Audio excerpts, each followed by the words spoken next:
की प्राप्ति नहीं हो सकती। कहते इसे आप कुछ भी कर लो, आप इनसे परमात्म तत्व की प्राप्ति नहीं हो सकती, आत्मबोध नहीं हो सकता, अपने आत्म स्वरूप का पहचान नहीं हो सकती। इनसे इनसे घमंड आ सकता है, इसके अंदर आपका अहंकार बढ़ सकता है और कुछ हो सकता है। दुनिया में आप प्रसिद्धि प्राप्त कर सकते हो, दुनिया में आपकी कीर्ति हो सकती है, परंतु आत्मबोध नहीं हो सकता, आत्म ज्ञान नहीं हो सकता, जो कि हमारा लक्ष्य है और उद्देश्य है।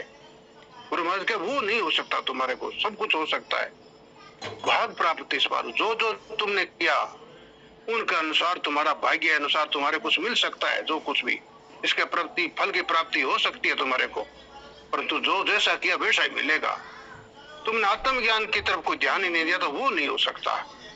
अपने ब्रह्म ज्ञान, आत्म ज्ञान, आत्म स्वरूप का बोध अपने पहचान नहीं सकते, परम तत्व की प्राप्ति नहीं हो सकती। आप कहते हैं आगे फिर उदाहरण देख के कहते हैं भाग प्राप्ति का मतलब है उस पूरा मतलब उस ज्ञान को आप जब तक नहीं हासिल करोगे, अपने जो आत्म ज्ञान है उसको जब तक आप नहीं जानोगे, इसके कारण इस जो तुम बयान कर रहे हो इसके अंदर संसारिक तुम्हारे को भाग्य तो तुम्हारा बन सकता है, परंतु आत्मबोध नहीं हो सकता। कहते हैं तो आगे फिर उदाहरण देके कहते हैं घट ऊंदे बरसत बहु मेवा नीर थे पंठालू।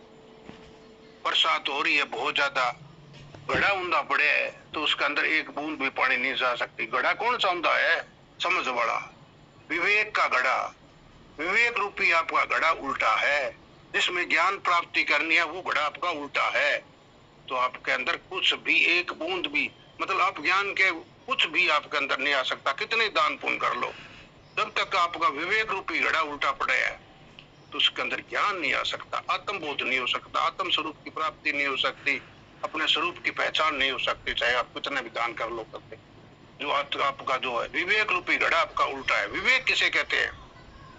ये विवेक कह देना भी तो एक विवेक उसको कहते हैं जो सत्य है, सत्य की परख। सत्य किसे कहते हैं? जो तीन काल चार अवस्था में नहीं बदलता उसी को सत्य कहते हैं, बाकी सब बदलता रहता संसार में। तो फिर वो जो सत्य क्या है? आपका आत्म स्वरूप या परमात्म तत्व है। तो इशारा वही चले जाता है, जहां कुछ भी बात शुरू करते हैं जाके कहानी मुक्ति वहीं जाके है। एक नुक्ते विच गल मुक्ति है, नुक्ता वहीं जाके मुक जाता है, सूत्र वहीं जाके समाप्त होता है। जो कुछ आखिरी लक्ष्य है हमारा रहस्य जो हमने जानना है वो कहते हैं। तो घड़े ऊंधे बरसत बहु मेवा नीर थे ऊपर ठालू। पानी बहुत था पर यह ठाली का ठाली के खाली का खाली, फिर इसे क्या प्राप्ति हुई? कोई हमारा लक्ष्य तो पूरा नहीं हुआ, हमने जो जानना था हमारा उद्देश्य था वो तो हमारा पूरा हुआ नहीं। पर कितने गौओं पर दान करना, तीर्थों पर जाना, भटके आना, दुख तकलीफ लेना, फिर भी कोई प्राप्ति तो हुई नहीं, लक्ष्य तो हमें मिले ही नहीं, फिर फायदा क्या हो गया? आगे फिर उदाहरण देते हैं ओ होशी राजा दुर्योधन विष्णु स्वभाव में लाणो। राजा दुर्योधन से ज्यादा अहंकारी और कौन हो सकता है कि विश्व रूप योगी राज श्री कृष्ण आत्मज्ञानी ब्रह्म ज्ञानी उनके साथ था, तत्व बोधि सब कुछ जानने वाला उनके साथ था, परंतु समझ नहीं थी।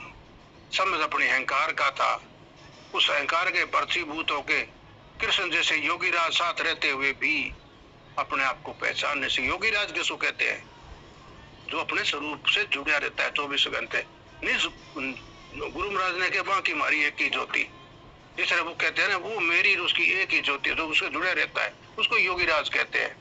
तो कहते हैं वो आपके साथ था, फिर भी आपने परख नहीं थी, समझ नहीं थी, समझ बिना को सिद्धि नहीं पाई।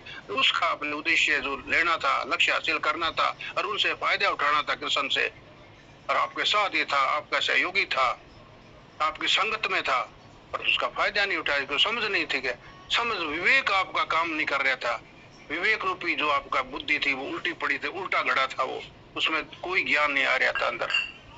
तो ये दुर्योधन का उदाहरण देगा।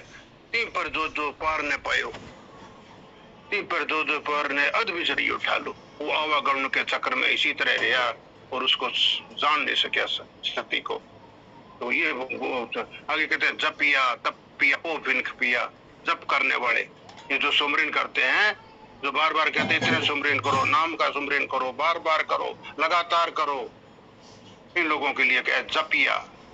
ये चाहे कितने सुमरन कर लो, जब तक आपके अंदर ज्ञान नहीं जागेगा, आत्मबोध नहीं होगा, आत्म स्वरूप का बोध नहीं होगा, तत्व की प्राप्ति नहीं हो सकती।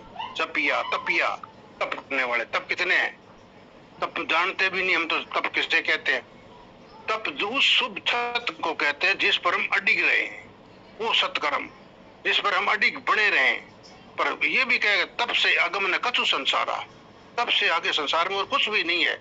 पर फिर भी गुरु महाराज कहते जपिया तपिया वो बिन खपिया, ज्ञान बिना समझ बिना वो बिन खपिया, खप जाएंगे, वैसे खप खप के चले जाएंगे। परंतु तो आत्म ज्ञान नहीं हो सकता, आत्म तत्व के बोध नहीं हो सकता। तो यह तप कहते हैं। तप किसे कहते हैं? विद्या। ये विद्या तप में आती है। करुणा ये भी तप में आता है। दया ये भी तप में आता है। दान ये भी तप में आता है। ध्यान ये भी तप में आता है। ज्ञान ये भी तप में आता है। द्रव्य, सत्य, क्षमा ये सारे दया के रूप हैं, ये दया के प्रतीक हैं, इनके नाम है दया के, तप के। ये सारे कुछ भी कर लो कहते तुम, परंतु समझ नहीं है, ये सब कुछ बेकार है। अहंकार में टूट जाएंगे, उसमें मिट जाएंगे, कोई प्राप्ति नहीं होगी। क्या जपिया तपिया वो बिन खपिया, खप खप गया ईवाणी। वैसे व्यर्थ ही अपना जीवन खराब करके चले जाएंगे। समझ वाला घड़ा अपने उल्टा करना है, विवेक रूपी घड़ा आपको उल्टा करना है, ताकि उसके अंदर कुछ ज्ञान प्राप्त हो सके, उसमें ज्ञान दाखिल हो सके, समझ आपकी बढ़ सके, जिसे सिद्धि आपको आ सके, अपने लक्ष्य उद्देश्य की प्राप्ति हो सके। नहीं तो सारा व्यर्थ है। जपिया तपिया पो बिन कपिया, खप खप गया ईवाणी। देव पार पहुंचता नहीं, वो आवागमन से कभी मुक्त नहीं हो सकते और उनका सारा कार्य अधूरा ही रहे। ताकि धोती रही आसमानी, मतलब उनका सारा काल अधूरा ही रहेगा। वैसे आसमान में लटकते ही रह जाएंगे, कोई उनका आवाजान भाव है इस शब्द का, और अर्थ निकाले तो उसका शायद थोड़ा और भी निकाल सकते हैं, परंतु भाव इसका ये है कि हमारा सारा काम अधूरा ही रह जाएगा। जो हमने लक्ष्य, हमने उद्देश्य प्राप्त करना था, उससे हम दूर ही रहेंगे। तो ऐसा गुरु महाराज हमारे को समझाते हैं। सब कुछ करने के बावजूद भी आपको कोई प्राप्ति नहीं होती, इसलिए करते रहो। सब कुछ करना है, सत्कर्म है, करने हैं आपको, परंतु समझ साथ में लेके करना है। समझ आपने करोगे तो आपको सीधे लक्ष्य और उद्देश्य प्राप्त हो सकता है, नहीं तो आप अधूरे के अधूरे रहोगे। ये गुरु महाराज हमारे को शब्द के अंदर बताना चाहते हैं, जो हमें समझना भी चाहिए। धन्यवाद जी।